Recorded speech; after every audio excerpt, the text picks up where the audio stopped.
If you wish to validate an extracted cluster population, there's a tool within ClusterLogic that allows you to automatically generate a traditional gating hierarchy on a given population. You can then use this traditional gated population and compare it directly with the cluster itself. To perform the auto-hierarchical gating, select the desired cluster and choose the auto gate via cluster option. This will let you define particular levels of your gating hierarchy and then automatically determine the combination based on available markers. So here I might say I need my first level to be a forward scatter area versus height combination. I then want a forward scatter area versus side scatter area.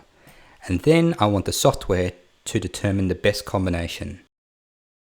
Once you have defined the order in which you want your gates to be created, you can save this as an XML by clicking on the Export button. Likewise, you can reuse a saved setting XML by clicking on the Import button and choosing the XML file. Once you are happy with the selection, click Build Gates and the software will generate the hierarchy. It will also extract the cluster itself. So here we can see the event count for the cluster. And then we can see the gating hierarchy. Now this gating hierarchy will capture all of the clustered events, but we do have the option to refine it. But here you can see the cluster itself, and if I was to open the P4 gate, so we have our P4 gated population and our cluster.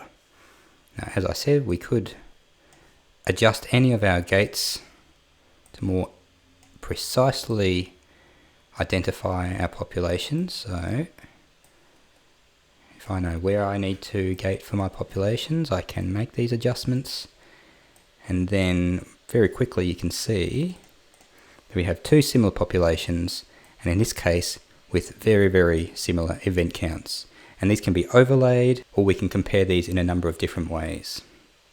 Of course, this gating hierarchy can be saved, renamed, or used on other files.